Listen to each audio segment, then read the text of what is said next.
Needless to say, now more than ever, the responsibilities of a member of a board of education are more complex. And I personally would like to thank all 9 members of the Wappinger Central School District Board of Education for all of their efforts and the time that they spend on doing what they truly believe is in the best interests of our students in our district. So can we give them a round of applause? In addition, tonight, we have some members from our staff who are going to be providing gifts from our students to members of our Board of Education. And at this time, I believe I will start with Mr. Hogue. Mr. Hogue is a teacher at Royce C. Ketchum High School, and he has something that he would like to present to the board on behalf of his students.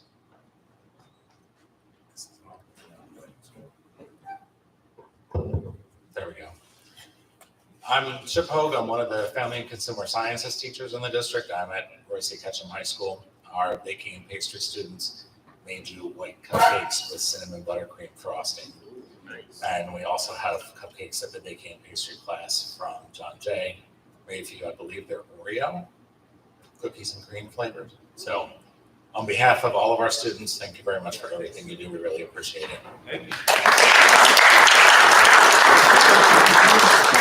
Thank you, Mr. Hogue. At this time, I would like to introduce our Director of the Fine and the Performing Arts, Miss Bonnie King.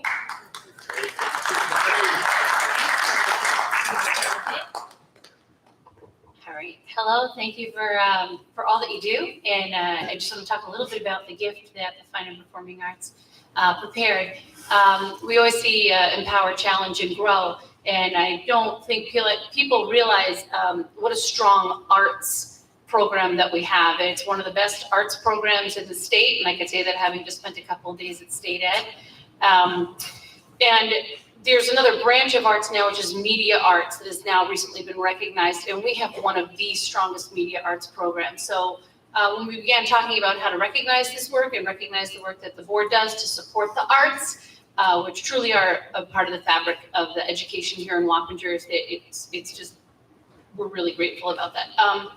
We talked about how could we do this between both high schools. So we met with our media arts teachers, Mrs. Christine Bunt and Mrs. Robin Talbot, who are just exceptional educators, and their students. And we commissioned students that are in our Photo 2 through Photo 4 classes, our advanced class, to actually commission Empower, Challenge, and Grow work. So today you're going to see, and I'll read their names in a minute, an exquisite lineup collage of work, and you will see in there which ones are empower, which ones are challenge, or which are grow, through the student lenses, so that you can see when you empower students to challenge and grow and pursue their passions, what that work can look like at the end of an incredible arts program. So I'm very happy to announce these artists: Lindsay Lokema, Nick Quadra, Jamie O'Neill, Lizzie Kimber, Mary Elizabeth Bodie, and Abby Kowalczyk, and they all did an outstanding job in teams from both high schools, an Empower team, a Challenge team, and a Grow team. So your photos are there framed. They will fit perfectly in your office, and I hope it just serves as a real thank you and a reminder of the artwork that you're supporting. So thank you. Thank you, Bunny.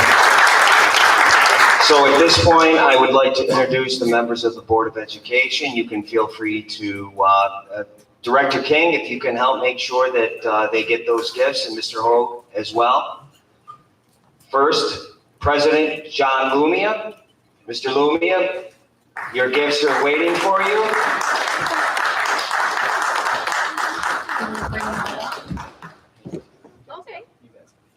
Vice President Kellen, she's not here, but a round of applause, please, for Vice President Kellen.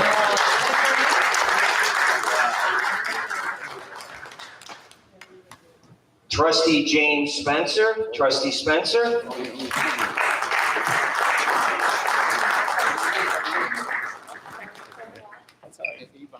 And if you would remain there so that we can get a photo, Mrs. C, once everyone has received their gifts. Trustee Michael McFarland, Trustee McFarland.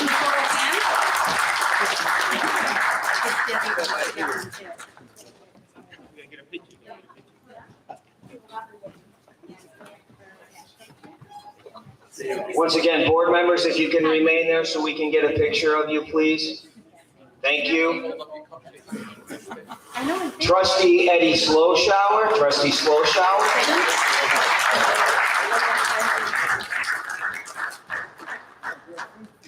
Trustee Keith Odoms, Trustee Odoms.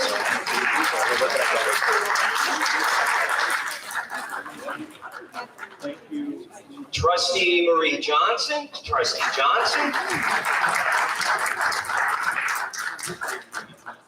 Trustee Cheryl Miggets, Trustee Miggets. And unfortunately, Trustee John Morgan is not here this evening. We will make sure that Trustee Morgan and Vice President Kellen get their gifts. Again, I would like to thank our staff. I would like to thank our students. And again, a round of appreciation, please, for our school board in the Wappinger Central School District. Thank you and congratulations.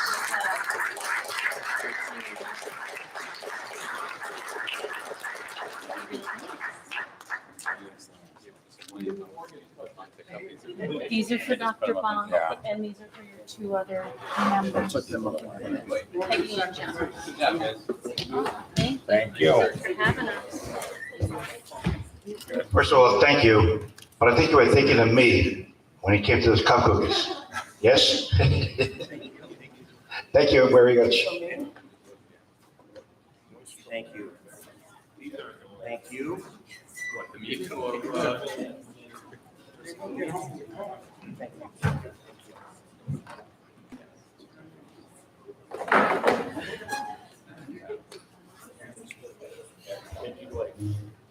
Four point two, budget presentation. Calendar.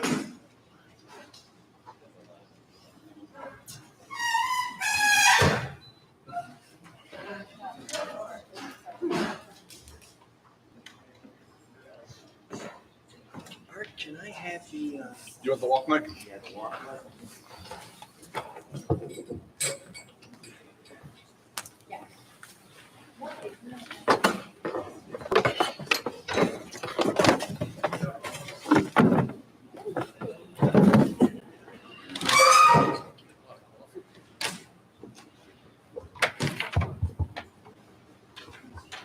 Thank you, Director Schouten. Good evening, Board of Education and members of the Wappingers community. Would you believe that it's already time to start talking about a budget in October? Never too early to talk budget. And as we stated last year, we want to be as transparent as possible as to how this budget is developed, and we need our community's input. So last year we connected with our community. This year we are moving forward together. Obviously, you see the mission of our district to empower all of our students, competence and confidence, to challenge themselves, pursue their passions, realize their potential while growing as responsible members of their community, and obviously empower, challenge, and grow. Board of Education, John Lumia, President, Peggy Kellen, Vice President, Trustee Marie Johnson, Trustee Keith Odoms, Trustee Michael McFarland, Trustee Eddie Slowshower, Trustee Cheryl Miggets, Trustee James Spencer, Trustee John Morgan, the members of the senior staff, administration, the best team around, Darren Lolkema, Assistant Superintendent for Administration and Information Systems, Dr. Michelle Cardwell, Assistant Superintendent, Curriculum Instruction, the financial guru, Ms. Kristen Crandall, our Assistant Superintendent for Finance and Business Development, Richard Zip, Assistant Superintendent, Student Support Services, Accessible Education, Renee Harris, Director of Human Resources, Ronald Broish, Director of Facilities and Operations, and of course, Alberta Pedro, the District Clerk and Secretary to the Superintendent. So, explaining the budget process, how does it work? Some of you may have heard this before, some of you, you're seeing this for the first time. November 7th, which will be our next board meeting, there will be a virtual presentation released on explaining the budget process. That will be the first video. The second video presentation will be on February the 21st, 2023. That will be done in English, that will be done in Spanish, and the budget vote this year is on May the 16th. Where do we start? Well, official work begins on the 23-24 budget after approval of the budget development calendar, which hopefully will be this evening by our Board of Education. We can't wait to get to this work and come up with a great budget. So how do we determine what goes in? First, we ask for preliminary equipment requests, any new staffing requests, any curriculum proposals, requests for in-services, as well as summer programming and summer work. And you know that we've increased that over the last 2 years. I expect it to increase as we continue to do what we can to eradicate some of the learning loss caused by the COVID pandemic. Refer to the Board of Education goals when we build the budget. We need to reflect the mission statement and core values of our district. Administration goals are obviously accounted for when building the budget, and that's not just district administration, that's building administration as well. They live in their buildings, they know what they need. Long-term financial planning, we have to look at available information and prudent estimates. The awareness of community expectations from the Wappinger Central School Districts. You expect the best, we want to provide the best. Evaluate the overall economic climate, both locally and nationally. We will continue to utilize the Board of Education meetings for community input. We need your input. Information sharing with the board, obviously it allows for us to build a preliminary budget component by component.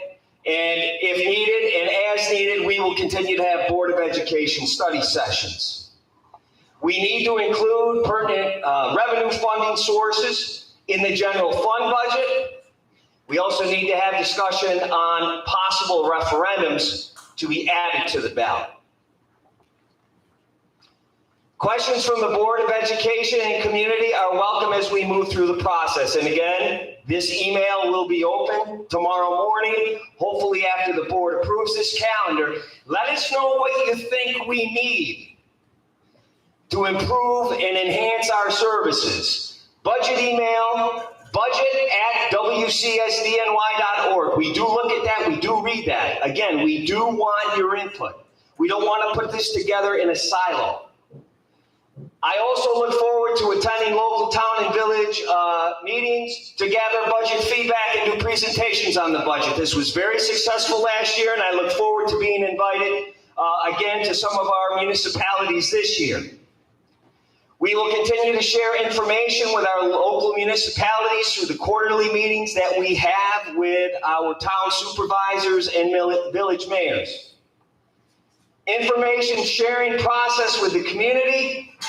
We will have 4 superintendent forums that we will have the state mandated budget public hearing on May the 8th. Build components of the budget. Obviously, we're talking primarily general support, instruction, transportation, and undistributed. Utilizing Board of Education and community feedback to refine the budget document. Obviously, this is a process. Respond to information as provided by the state and other funding sources. Continue to provide pertinent and transparent information to the Board of Education and the community that is clear, concise, and accurate. Continuously work together with our administrative team at the district and building levels to refine the data and estimates used. And then the final step is to evaluate and reflect on our process. Just so you know, the prior year's budget information for the past, Ms. Crandall? At least 10 years is on our website. You can compare and contrast if you like. So, where do we go from here? The next board meeting, there will be explaining the budget process. That will be a virtual presentation, which will be on our website. February the 13th, we will have the 23-24 preliminary budget presentation. We will also have the vehicle replacement plan presentation. The 21st of February, Superintendent Forum explaining the budget process part 2. That also will be a virtual presentation that will be done in English and Spanish. February 27th, preliminary budget presentation 2. March 27th, superintendent's recommended budget presentation. hopefully, April 11th, we will know our state aid, and that will help us in developing our budget. And then on the 17th of April, the budget adoption by the Board of Education, the community forum, state mandated public hearing is on May the 8th, and the budget vote is on May the 16th. So again, historical data, please take an opportunity to go through and look at these past proposition presentations. If again, you want to compare and contrast. And with that, I thank you for your attention to this, Board of Education. We're looking forward to crafting a budget that is going to provide our staff and students with the tools that they need to be successful in what has become a very, very challenging time for all of us. So with that, thank you. Thank you, Dr. Bond. With that being said, 4.03, approval on the budget development calendar for 2023 vote. Marie? Resolved that the Board of Education does hereby approve the budget development calendar for the 2023 school district budget vote and the board member election as recommended by the Assistant Superintendent of Finance and Business Development to the Superintendent of Schools. Second, Cheryl, all those in favor? Unanimous? 5.01, Thank you, Board of Education. We'll get right to work on that tomorrow morning at about 6 o'clock. 5.01, public comments on agenda items. Ladies and gentlemen, we're about to listen to public comment. Although the state does not require us to hold a public comment period, we have chosen to do so because we believe it's crucial for us to hear from our community members about their concerns and issues. The board is here to listen. The public comment period not designated to be a debate or dialogue. Please do not expect the board to respond to your concerns and questions tonight. We take your concerns and questions seriously and want to have sufficient time to process and research issues if need be. Any question from the public should be submitted to the use of the public comment form, which may be obtained online or at the desk with the district clerk. We have the proper staff member to get back to you as appropriate. I want to point out to the public under state law and federal privacy laws, we are unable to address any comments or questions about specific students or school personnel. We would ask you to go through the appropriate administrative channels. A total of 30 minutes at the beginning of each board meeting is set aside to allow the public comment on agenda items only. Public comments at the beginning of the meeting is limited only to the agenda items. Persons who wish to participate in the public comment portion of the meeting are asked to provide their name and a specific agenda item about which they will speak. Individual comments on agenda items are limited to 3 minutes and are welcomed. If you wish to address items relating to a school district that are not on tonight's agenda, another comment period is provided at the end of the meeting for that purpose. In the interest of civility and respect for different points of view, clapping, booing, or any disturbance or disruption during the public comment period is not permitted. At this time, comments related to agenda items are welcomed. Does anybody want to come up and address any agenda item? Okay, seeing none. 6.01, 5.02, communications and announcement received by the Board of Education. Does anyone have any comments to be made? Marie? First of all, I would like to thank John Jay for hosting the President's Marine Corps Band. It was absolutely amazing. Mr. Spencer and I got to sit together and I think we were jamming out to them quite a bit. It was very toe tapping and very exhilarating, and we really truly enjoyed the performance. It was a once in a lifetime, actually twice in a lifetime at John Jay, which is unheard of. Normally they never perform in the same place twice, but they liked us and they came back. Also, Trustee Miggets and myself were able to get in the homecoming game on Friday night for RCK. We were also able to hit the soccer game for the girls, which they killed it over on Friday afternoon. And yesterday at John Jay High School, the cheerleading club hosted the game day competition. And there was quite a few districts that came, at least 10, I believe. And they were competing. It was quite great. And they got to play on the 50-yard line to do their competition. It was really great to see all those different schools in the cheerleading. So great job by Ms. Granger on that. Cheryl? Yes, as Trustee Johnson said, I've been getting to a lot of sporting events lately. I've been on both sides of the district, football, soccer, boys and girls, and field hockey. I've also gotten Trustee Slowshower to turn out and Trustee Johnson. And I'd really like to see more of us get out to support these students who are very enthusiastic and are working very hard. I want to point out I made it to the homecoming games of both of our high schools. And it was wonderful to see that there was a great spirited student turnout and the students were well behaved. The administration had everything well in hand. I was there for an historic event when our new boys volleyball team scored their first victory against Arlington High School and would have liked to have seen them win again against Ramapo last Friday, but unfortunately the team was delayed in getting there and we had to get to the homecoming game. I also want to give a great deal of respect to, there's a young lady from John Jay High School who, if you've been to the football games, performs at halftime, Madison Anderson, and she has been selected to perform in the World Baton Championships, both in the team competition and duet. John Jay Cheer did an amazing job on Saturday with their first game day competition, and the John Jay squads took first place both in the varsity and JV categories.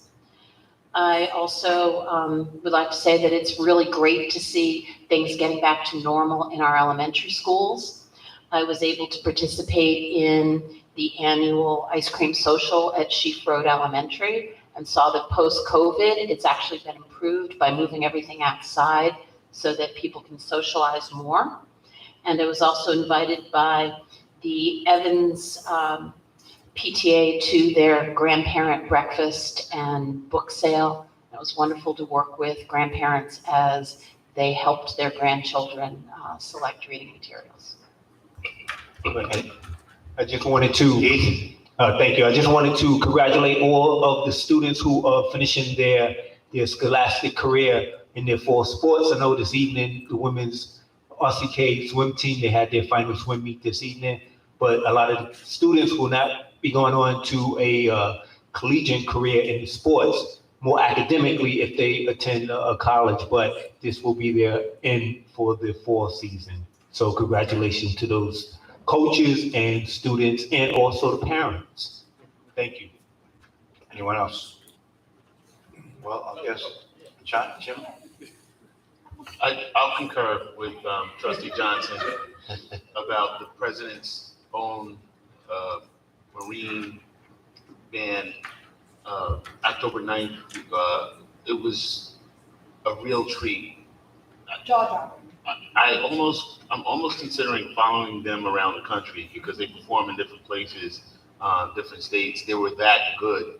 From the time they opened up to the time it closed, like Trustee Johnson said, we were jamming the entire time. So it was really good to have them at John Jay. So that's it. Thank you.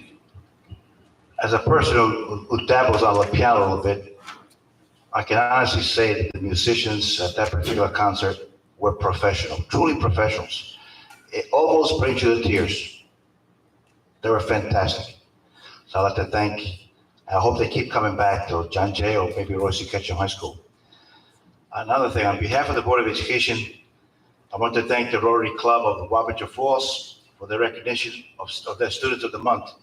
Congratulations to Connor Hitt, RCK, Haley Washall, Wappinger Junior High, Jason Ensign, Sheaf Road Elementary, Grace Sicola, Myers Elementary, Arden Bossman, Evans Elementary. They all received certificates from the Rotary, as well as the Town of Wappinger Supervisor, Mr. Thurston, and Village of Wappinger's Mayor, Rich Cerrone. I also want to congratulate two of our teachers from Myers Elementary for being honored at the Dutchess County Exchange Club for over and above dedication to their ENL students. They are Livia Christian and Tiziana Napolitano. As already been said, congratulations to our district sports teams for their competitive and resilient spirit they've shown throughout the year. Wish you all well. With that being said, the next item on the agenda. Calendar? Yeah, if I can find it.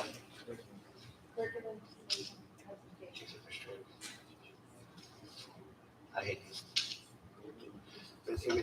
The curriculum committee presentation is next up. 6.01 curriculum committee presentation, implemented the 1-1 environment, then Roberto and Andrea Nicola. So as you see, Dr. Cardwell, Assistant Superintendent for Curriculum and Instruction, is going to introduce these two fine technology integration specialists. I want to thank Dr. Cardwell and the Office of Curriculum and Instruction for bringing professional development and technology integration to the highest level.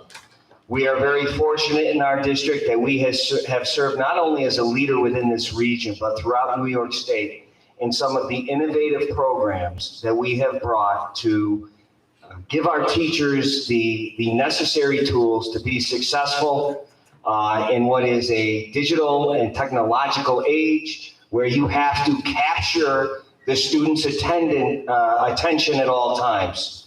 And although this can be challenging, these two individuals who are coming up to speak today were instrumental in our efforts to do the best job that we could with remote learning and put together some prototype programs which we continue to use today. So I want to make sure that everyone is aware of just how proud we are of our professional developers.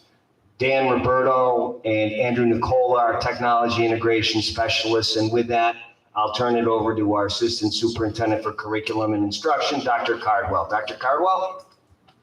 Thank you, Dr. Bond. Good evening, Board of Education and community. Over the summer, the Board of Education discussed that presentations similar to those provided to the Curriculum Committee should be given to the Board of Education and the community during board meetings. I'm pleased to announce that tonight is the first of one of those presentations. One of the largest initiatives, if not the largest initiative currently underway in the Wappingers Central School District is the one-to-one initiative. I am pleased to announce Dan Roberto and Andrew Nicola, our technology integration specialists, who will share with us the work that is taking place on the implementation of the one-to-one environment. Thank you. If I could just indicate, this is a reflection of the input that the administration and the Board of Education received from our community. You made it a priority to ensure that as many students had access to Chromebooks and the ability to interact through Chromebooks to assist in their learning. And fortunately, we made it a priority, and now we see Mr. Nicola and Mr. Roberto carrying that out. So with that, I thank the two of you. Thank you, Dr. Bond. Thank you, Board of Ed. Thank you, COS, Central Office staff. We appreciate the opportunity to be here to kind of shed a little light on what we've been doing for the first 6 weeks of the school year, getting everybody up to speed. I know we've talked about the mission statement of our school district, and the one-on-one environment really encompasses that, and that's going to help us as we continue to empower, challenge, and grow our students with technology and getting them ready for these 21st century skills.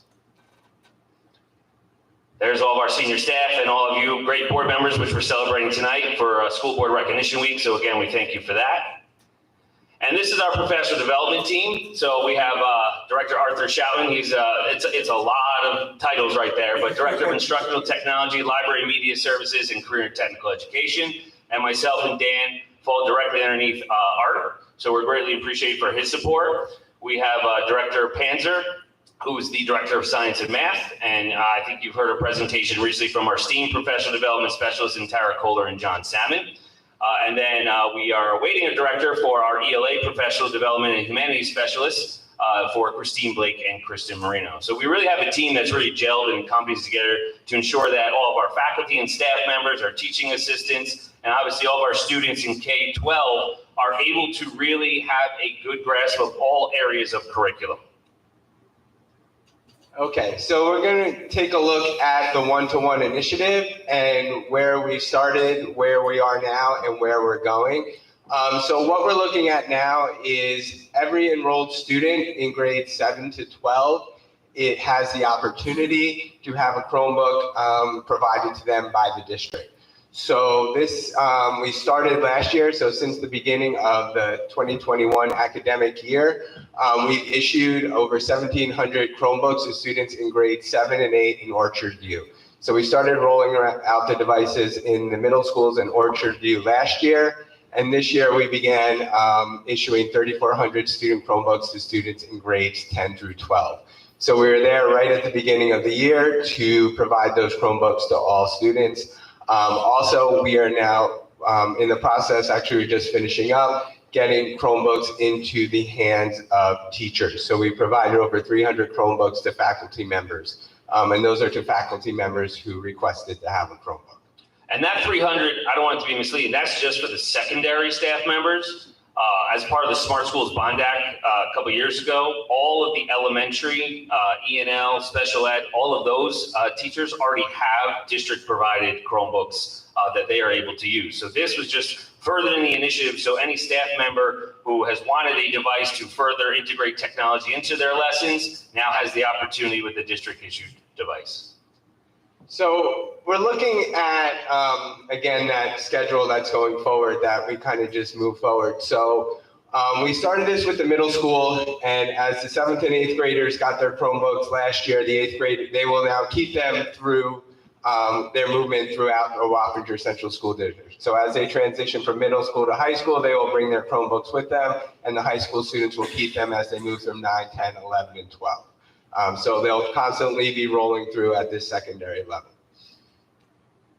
So if we look at, the idea of the one-to-one and having the devices and putting them in the hands of the students, the one thing we are aware of is the power of the Chromebook in creating really personalized and differentiated learning environments for all of our students. We look at, it always makes me think of the best teachers that I ever had. And I said, those best teachers, if they had more ways of reaching all of their students, would they have done it? And I think that's an unresounding yes. So we look at what's available to us now and being able to capitalize that to make the best learning environments for our students. That's what we are doing. And that one-to-one really helps us get there. So when we talk about why the one-to-one, I know Dan was just talking about it. The big thing, reason number one is we started to break this down, and we talked about it on superintendent conference days with our colleagues, is devices ensure that all of our students have access to curriculum and supporting resources. And this is important as more and more of our curricular resources are now becoming digital. They are getting updated at a much faster pace. Things are changing. So now that it's digital, we're able to give the most up-to-date resources for our students and for our colleagues in that manner. So that's very important as we move forward, as we're teaching different standards. And we look at reason number 2, and it really has a lot to do with equity. As we said, we want to make sure we create the best learning environments for all of our students. We want to make sure all of our students have that learning environment available to them.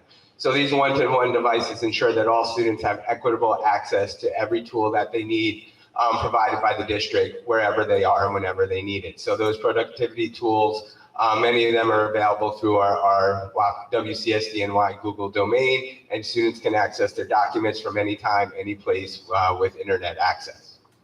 As we develop learning experiences for our students to make sure they are fully engaged, the technology allows them to experience critical thinking, creativity, collaboration, and communication with their teachers and peers, both locally and globally, as we continue to connect virtually with all kinds of environments across the country and across the world as these teachers create these classroom connections. So it's really beneficial in that regard.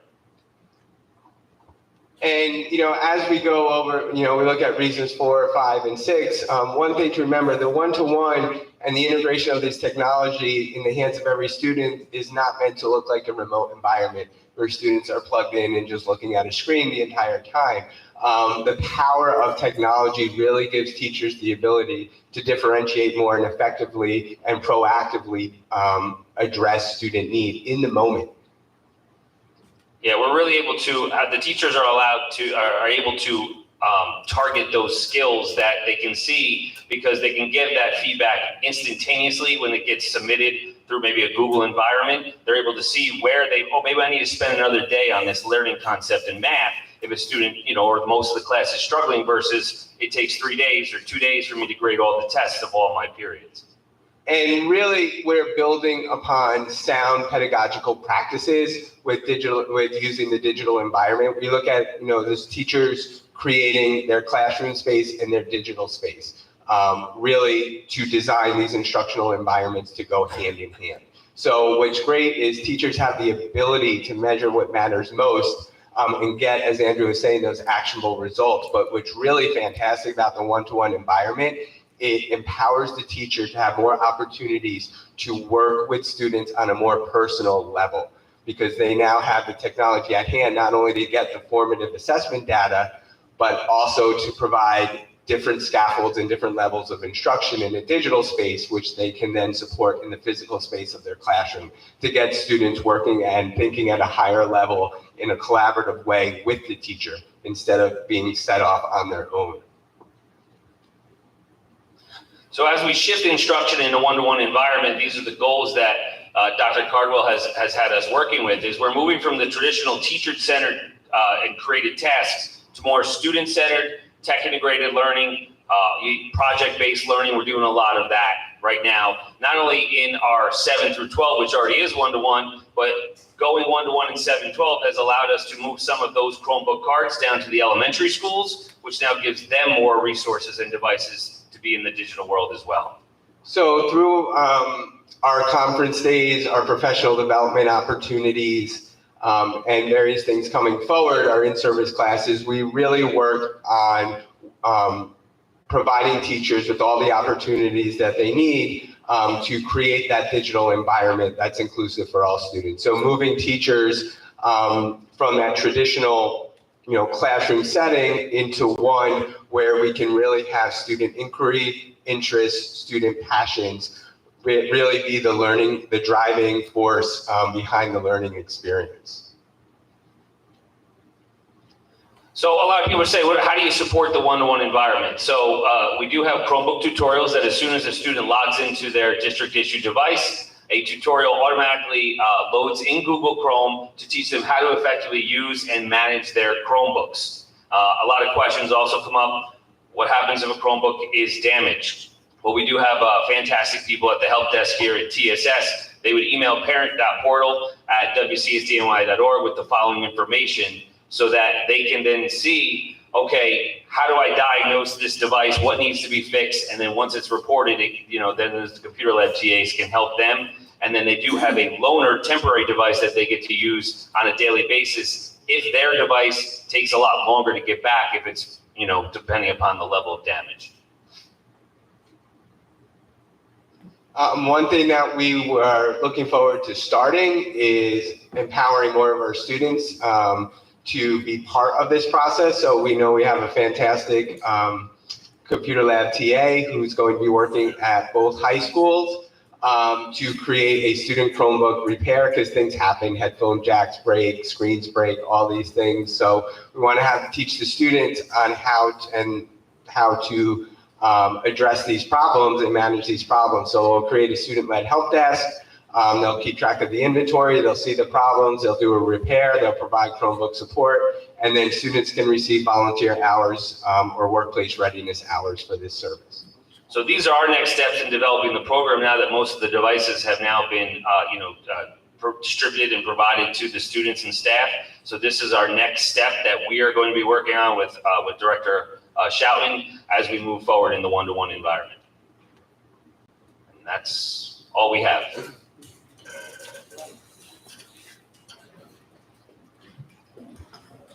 And that's quite a bit. Great job. Thank you. Thank you. Before I go out, I'd like to compliment not only both of you, but your entire staff. You do an excellent job, and I'm very happy that you work for this particular district to enhance not only the teachers' knowledge, but also the students. So I thank you for all the work that you do. And please express my thanks to the rest of the people in your department. We will do, and thank you so much for your I have a support. question. Yes, a question, I'm sorry. Thank you for the presentation, and it's a really great idea, especially as you mentioned, things are changing very quickly. So I know the high school students, they have Chromebooks, and the junior high, do they have Chromebooks as? So the elementary school doesn't have Chromebooks, only in the classroom. They don't get a chance to take them home. So when they have assignments to do at home, to complete at home, if they don't have the Chromebooks, how do they have notebooks or textbooks or workbooks that could help them? And also for the parents, because a lot of times they're taught differently from how the parent was taught, and the parent does not want to teach them how they were taught. They want to support the teacher. So how do you support that student? So can I answer the second part of the question first, Trustee Odoms? So as far as how do, we know that, it always reminds me of The Incredibles 2, because I have 3 little kids where they say, Mr. Incredible is saying, math is math, right? But, his little son saying, that's not how she did it in class, Dad, right? So I know exactly what you're talking about. And we do have a bunch of programs that allow our teachers to create short tutorial videos. So there's a concept that can be just shared very quickly on how to get a problem solved. The teachers can then post those into their Google Classroom or infrastructure, and the parents are able to then view them to support their child at home. So that's the second part. The first part of the question, we have not, I really can't, Dan and I are not at that liberty to answer how Chromebooks would end up going home. That would either be a question for Director Schouten or Assistant Superintendent Lokema as to or Dr. Bonk, as far as what the plan would be as far as that in the future. So I can throw it out there, if this Board of Education and this community feels that it's a priority, it's certainly something that we could potentially look to include in the budget. I'll just mention it. Cheryl? I'm just saying, if somebody needs, not everyone has a Chromebook, but I know they do assign work for students to do on a computer. That's why I asked. Understood. Cheryl? Yes, I love the way that differentiation and scaffolding is built into your program. And I want to know, in that orientation that you have to Chromebook, are you using anything from Universal Design? Are we doing closed captioning for students who might not be able to pick up everything auditorily? And is there a hands-on component so that we're also giving students practice in those skills? So a few things. Yes, universal design for learning is always in the background of everything that we develop. We want to make sure that we create multiple means of representation and multiple means of demonstrating understanding. When we work with teachers in our professional development capacities, we make them aware of the tools that are there. Now, we use the Google Workspace. So in that, it does provide a lot of accommodations for students, for screen reads, for voice to text, for different things like that. Closed captioning is built into a lot of the different programs that are utilized, as well as immersive readers.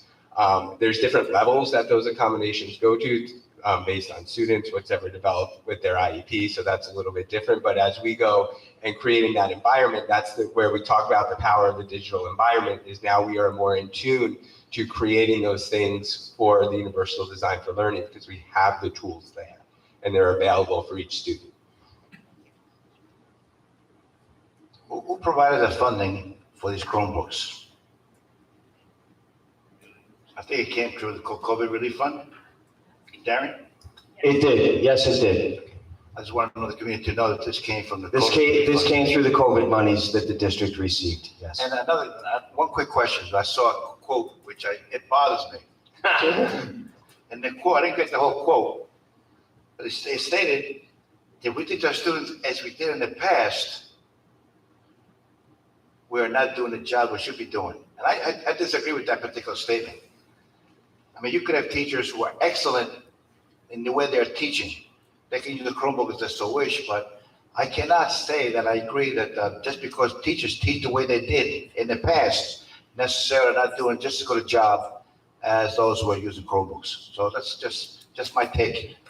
It's not really pertaining to that specifically, it's more robbing them tomorrow. So as Dan had mentioned, the big thing is if we are able to free up more of the teacher time due to the digital environment, it allows for more small groups and scaffolds for those students who may be struggling. You're laughing at me. It might allow them to be more effective and efficient. There you go. Just a thought. But, hey, Dave, did we use computers in your day? But, to go into John Dewey and the constructivist, it's not, because as I mentioned with the technology and things, it's the same pedagogical practice. So that teacher that did not have the technology, that was fantastic, was using the same pedagogy techniques. Now that teacher has more opportunity to use that with more. So that is where it goes from. We know that would be you, President Lumia. We would have Chromebooks in your math class today. All right. He still carries a slide rule wherever he goes. Mr. Spencer's shaking his head, but Yes, John, we had blackboards, then we had smart boards, and then we had calculators, and kids using the calculator can't even add, subtract, and multiply anymore. I mean, it's great. Look, technology is great if it's used properly. It should be enhanced to what the teachers are doing. As long as you use it to enhance education, it's great. However, you cannot discount what people are doing without the technology. As a calculus teacher, we had to teach some facts, right? I mean, the computer simplifies some of the things, but overall, the theory, you still have to teach a theory. Modern day Copernicus, President Lumia. Matt is Matt, you're right. And with that being said, thank you for your presentation. I appreciate what you guys did.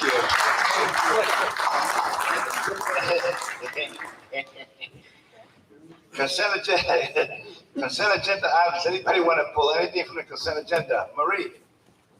No? No, Mary's really good tonight. Okay, go ahead. Resolved that the Board of Education does hereby approve the following consent agenda items as stated: 7.02, 7.03, 7.04, 7.05, 7.06, 7.07, 7.08, 7.09, 7.10, 7.11, 7.12, 7.13, 7.14, and 7.15. Motion, Mr. McFarland, second, Marie Johnson. All those in favor? Unanimous. I would like to thank all those who donated to the district as an approved. So thank you for your donations. With that being said, approve overnight field trip, 8.01. If I could just interject, President Lumia. Absolutely. Dr. Blank. I would like to specifically thank Susan and Thomas Brooks for their monetary donation of $1,000 for the Thomas Brooks Memorial Scholarship Fund. For those of you who don't know, Mr. Brooks was a excellent principal at Roy C. Ketchum High School back in the day, and I'm glad to see that this scholarship will continue. So thank you to Susan and Thomas Brooks Jr. Thank you. Again, Mr. Brooks was my principal when I taught at Roy C. Ketchum. Excellent man. And he was definitely missed. So thank you for Susan and Tom for that fantastic donation of $1,000. Thank you. All right. 8.01. 8.01. All right. Again, approval overnight field trips, 8.01. Marie? Whereas the Board of Education has received a request for the field trip from the John Jay High School Athletics to travel to Fort Pierce, Orlando, Florida for baseball practice, and whereas the dates for the trip are March 31st to April 7th, 2023. Now, therefore, be it resolved that the Board of Education does hereby approve said requested date, July 13th, 2022, trip ID 6675. Whereas the Board of Education has received a request for a field trip from Wappingers Junior High School, 8th grade, to travel to Washington, D.C., trip ID 6659. This is a curriculum, culmination of activities in ELA and social studies for 8th grade Children would visit major historical monuments, museums, Library of Congress, Supreme Court Building, and Capitol. And whereas the dates for the trip are May 10th through the 12th, 2023. Now, therefore, be it resolved that the Board of Education does hereby approve said requested date, July 12th, 2022, from Melissa Thomas. Motion. Marie, second. Mr. Keith, all those in favor? Unanimous. 9.01, second reading, adoption policies. Resolved that the Board of Education of Wappinger Central School District hereby approves the second reading of and adopts the following policies based upon the first reading by the board and the recommendations of the policy committee as stated. Motion. Marie, second. Cheryl Miggles, all those in favor? Unanimous. 9.02, first reading of policies. Again, for those who don't, I've said this multiple times, please look at the first reading. If you have any comments on those particular policies, please address them to Ms. Peggy Kellen, the Vice President, and they'll note those notations. Okay, thank you. 10.01, board members may request additional agenda items, discussion items, or request for information. Is there anyone who? So, okay, seeing none. 11.1, comments from the public.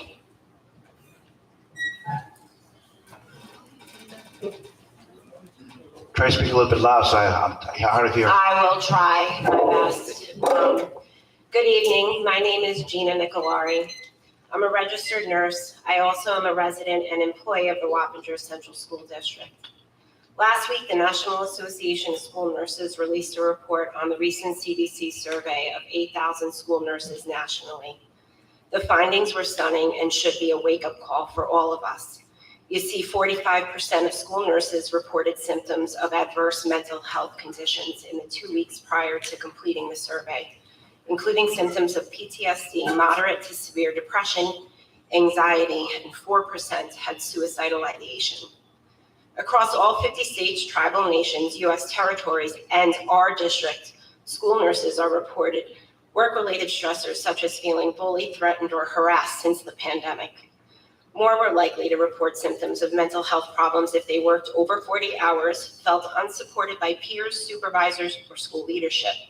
Too often, the school nurses are put in the position of enforcing policies in their schools, which included COVID mitigation strategies, and took the brunt of public and parental backlash for decisions made by the superintendent and school boards, and the ever-present lack of adequate staff support or compensation, which is greatly affecting our district and my mental health. Compensation is downright shameful. Starting salary is now $36,000 after fighting for a salary adjustment our first year without a contract in 2020. We still have no contract, and $36,000 does not pay the bills, and it's not going to attract staff. They are now agency nurses making up 25% of our unit. They are making more money than most of us, and the agency itself is pocketing what amounts to my salary on each one of the nurses they place. I take home $2,600 a month. My monthly mortgage and homeowners plus car insurance payments total $2,630. That already is above my monthly income. But wait, what about food, heat, utilities, gas, medications with a post-kidney transplant husband and second-year college students? How am I even living? I have no idea, but I know I'm struggling. So when I hear that the perception is that the nurses have been offered a raise and they refuse, it makes me physically ill. My perception of not being paid as every other licensed, educated professional in this district is disrespectful and inequitable. My perception of refusing to negotiate a fair and equitable contract during a pandemic and during record inflation is financially abusive. My perception of the daily disrespect myself and my colleagues face from all directions is emotionally and physically abusive. Yes, we want more and we deserve more. There is only so much that a human can take. So I want to thank all the nurses out there, all the school nurses, and to these amazing ladies that are my colleagues and my friends. Your impact on and dedication to our children is inspiring, and I thank you. I support our Wappingers nurses, and I hope that the district and the Board of Education will correct the years of financial injustice and abuse that the nurses have endured. Thank you.